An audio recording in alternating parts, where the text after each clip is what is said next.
Hello, everyone, and welcome back to that Eurovision site, Eurovision with a Slice of Life. I'm Shiloh, and today I've got Angus here. Hi. And today we are going to talk about Iceland.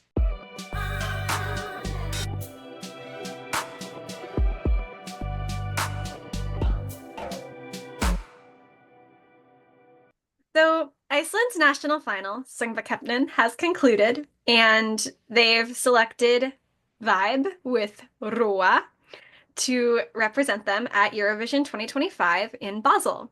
So, let's talk about Roa. What do we think? It's a fun party song. It's I mean that's what it's supposed to be. It reminds me a bit of that Zero Scandinavian like dance music that took the charts in Netherlands and Scandinavia for a bit. I thinking Bass Hunter's Boat and Anna for the people who are in my neck of the woods. You know what I mean. If you're in the Anglophone world, you will not have heard of it. Yeah, I'm Um, very confused. yeah, but just so cool. So it's fun. It's not necessarily for me. But it's a good party. It's Jedward Some for grown-ups. it, dragged him. Go ahead. It is!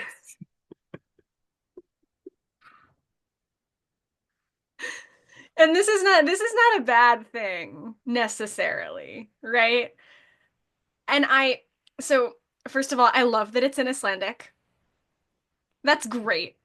Iceland almost never does this because they have the language rule in their semifinals, and then almost all the songs are in English anyway. And we've got Icelandic, and it's great, and I'm so happy about that, like genuinely. And the guys are having fun. You can see on stage that they're having fun. I don't think this is going to qualify. That's how I feel. I mean, I don't have the semi-finals out in front of me right now. I'm not going to look it up because it's still anyone's guess at this point. Like, we've had allocations, but running order will play such a big role this year, I think. Hmm. Um, it does have a tough road ahead. If this manages to capture if this is well promoted so that people outside of the Eurovision universe start listening to it, or if this manages to capture the imagination and support of Eurovision fans and media through the pre-party circus. Hmm. I can see this going well just because it gets some momentum behind it, which then gets repeated in the press, and then people start hearing like, "Oh, have you heard the Wild Party song from Iceland? That sounds like the bar is closing, and everyone's just doing sort of like a rowing together out of the bar kind of thing. There Hmm. is space for it, but it does require a good run up to the contest. Yeah, I don't. I, I really, I do think that if it does get to the final, it's gonna struggle. I don't think that any amount of buildup is really gonna, because we have all these other party songs, right? Oh. And there's been so much hype around other ones already that final or no final, this is gonna be the one that gets left behind. It is. Also, because Iceland is very like kind of hit or miss with staging, and I don't like the Söngvakeppnin stage, right, was like very small and isn't really a good indicator of what's gonna happen at Eurovision. And their energy was really good, but I just don't know what they're gonna do. So I do think this is getting left in the dust. I'm sorry, I do. Yeah, it's difficult to say. It's just very difficult to say, isn't it?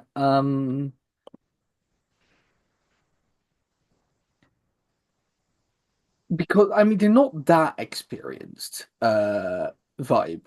They're not like the most established musicians in the world. Hmm. So what I am getting the vibe is sort of what Iceland also had with Diljá Power, where the staging from Söngvakeppnin basically just gets translated over because that's the one concept that is just ready to go.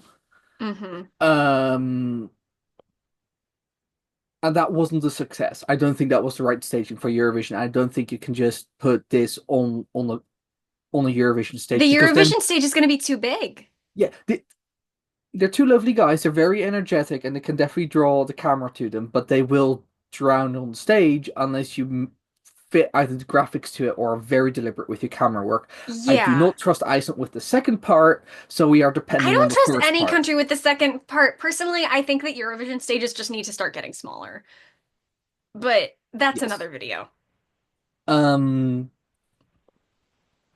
I look forward to see how they bring it to the stage. I'm happy to hear Icelandic again. Um, When was the tw- last time we had that? 2019, Hatari Musikle. Yeah. Yeah. Mm-hmm. So this is a very different way to hear some Icelandic in the contest. Mm-hmm. I mean, if it qualifies, I it might actually do surprisingly well. Just Because like if only because if it qualifies, like that will be testament enough to it has enough pull and power to beat out whatever other party songs were in its semifinal with it. yeah, mostly that, and that we are looking at the kind of staging that should then also get jury points. Because I think again, I it's not my favorite song, but I do quite like it. Like this is not something I'll turn off. I'm like, oh yeah, this is kind of fun. It was, and I Um, will say, it sounds a lot better live than it does in studios. Like the live yeah, vocals weren't great, but I think watching the energy really does add something. Because I listened to the studio version, and I was like, this kind of sucks, but it they're sucks a lot less to performers. watch live. Yeah, they're performers. They're proper performers that really come alive in front of people. It's quite easy to see that. Hmm. Um, yeah, also I understand why Söngvakeppnin is the way it is, and I'm happy they changed it and ditched the super final, but I don't think it's quite fit for purpose anymore, in the sense that Iceland has sort of been establishing itself at Eurovision. It's now struggling. It's now been struggling again, but it was sort of establishing itself even before Dadi. And if you want to have that kind of show, you do need to it needs to just be different. This is now it's a bit too staid. It's basically still stuck in the 80s with just entire crowd sitting on lawn chairs in a dark arena. It doesn't help any of the performers and it doesn't help sell these songs how they will be at Eurovision. So you don't get, oh, we are picking the best possible song, and we don't get picking the best possible song for Eurovision, which are two different things sometimes, but you don't get either really because it's not a good showcase for either Yeah. situation. I mean, the day Iceland does a proper Portugal style revamp of its national final and like starts focusing on the songwriting, like really focusing on the songwriting, is perhaps the day I ascend to heaven. Yeah, I do think that is we've discussed this beforehand. It does feel like Iceland just had fewer submissions this year, or fewer quality or a lower quality of submissions on average this year compared to other years. I do think they still made the most of the songs they had, and I think a lot of the songs sounded a lot better live than they did, despite some issues on stage, I will argue. But Hmm. like Stebby Yak, for example, sounded actually pretty good and really brought some energy as well. Tina sounded good. Her vocals were very good and very nice to listen to, that kind of stuff.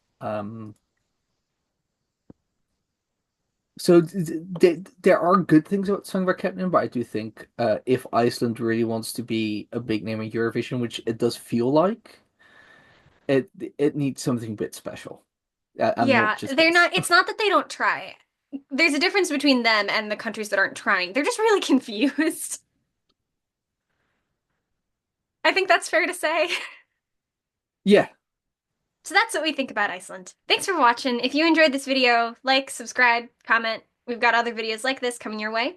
If you want to hear this as just an audio version, check out our podcast, That Eurovision Podcast. You can find it at That Eurovision Podcast on socials, under the That Eurovision Podcast tab on our website, www.thateurovisionsite.com, or on Spotify or Apple Podcasts or wherever else you may like to listen in case you want to listen to us yap on your morning commute or whatever. I'm not really sure why you'd want that, but if you do, yeah, also check out our website. We got cool stuff on there, and our website is on socials at that Euro site on really just all the socials. Our socials will be in the description box. And thanks for watching. We'll see you soon. bye. Bye.